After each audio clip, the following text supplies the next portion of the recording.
আসসালামু আলাইকুম, আমি জুবাইর। আজকে টিউটোরিয়ালে আপনাদের যেটা দেখাবো সেটা হচ্ছে পেজিনেশনটা কিভাবে তৈরি করব এখানে সেটা দেখাবো। তো সেটার জন্য আমরা এখানেই দেখতে পারবো পেজিনেশন নামে যে এটা আছে, এটা এখানে সুন্দরভাবে দেওয়াই আছে। হুম এখানে জাস্ট এটাকে কপি করে নিব। কপি করার পর আমাদের যেটা করা লাগবে, এখানে পেজিনেশন নামে এটা পেজিনেশন নামে আমরা একটাই মাত্র কি করব, কম্পোনেন্ট তৈরি করব, সেটা সব জায়গাতেই ব্যবহার করব। তো ড্যাশবোর্ডের এখানে না করে আমরা এই কম্পোনেন্ট যেটা আছে সেখানে আমরা কি করব, একটা কম্পোনেন্ট তৈরি করলাম। তাহলে কি হবে, এটা আমরা সব জায়গাতেই ব্যবহার করতে পারবো। ফ্রন্ট এন্ড আর যেখানে ইচ্ছা সেখানেই ব্যবহার করতে পারবো।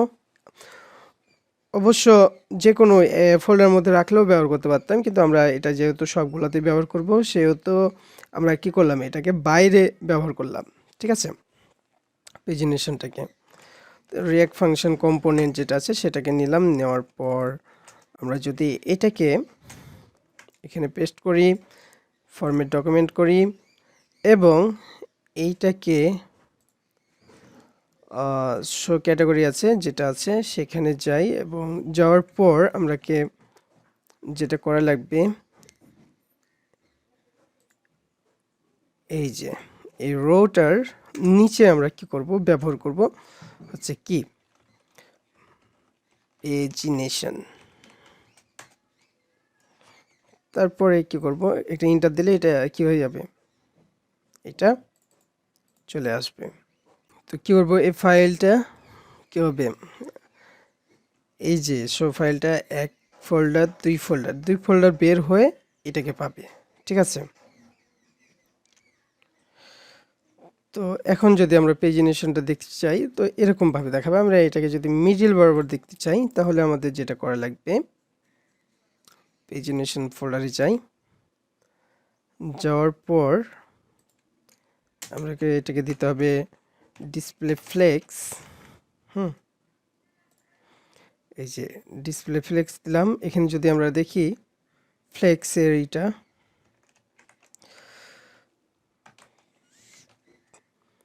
ফ্লেক্সে গেলাম,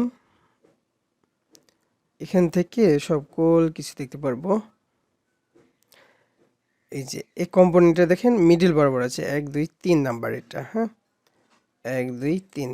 তাহলে জাস্টিফাই কন্টেন্ট সেন্টার যদি করে দেন তাহলে কিন্তু এটা মিডল বরাবর চলে আসবে। তো এটা শুধু এভাবে দিলে হবে না, এটাকে কি করতে হবে, ক্লাসের মধ্যে ব্যবহার করতে হবে। তার আগে এইটুকু দেওয়ার আগে কি করতে হবে, ডিসপ্লে ডি ফ্লেক্স করতে হবে এবং এটা দিতে হবে। এই যে দেখেন এটা কিন্তু এখন মিডল বরাবর চলে আসছে।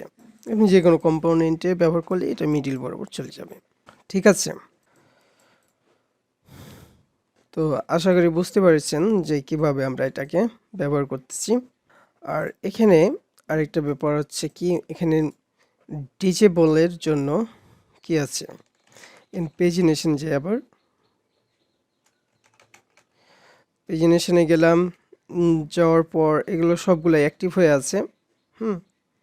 এখানে ডিজেবল যেটা আছে, এই যে ডিজেবল, আপনি যদি ডিজেবল ব্যবহার করেন তাহলে এরকম দেখাবে। এখানে এখানে কোথায় ডিজেবল ব্যবহার করছে দেখেন, এলআই এ।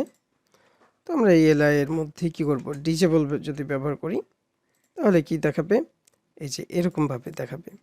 আর আপনি যদি অ্যাক্টিভ দেখান, এখানে দেখে নেবেন যে কোথায় অ্যাক্টিভ দেখাচ্ছে, এলআই কি অ্যাক্টিভ দেখাচ্ছে। তো এখানে কি করবেন, এলআই কে আমরা অ্যাক্টিভ দেখাচ্ছি, তাহলে দেখেন এরকম অ্যাক্টিভ দেখাবে। তো আশা করি এই কয়টা ক্লাস নিয়ে আমরা কাজ করব এর পরবর্তীতে। তো আশা করি এগুলোর ডিজাইন সম্বন্ধে আপনাদের ধারণা চলে আসছে। এখন এর পরবর্তীতে আমরা কি করব, ড্যাশবোর্ড মানে রাউট এবং কি কন্ট্রোলার নিয়ে কাজ করব। ঠিক আছে, তো আজকে টিউটোরিয়াল এ পর্যন্ত। আল্লাহ হাফিজ।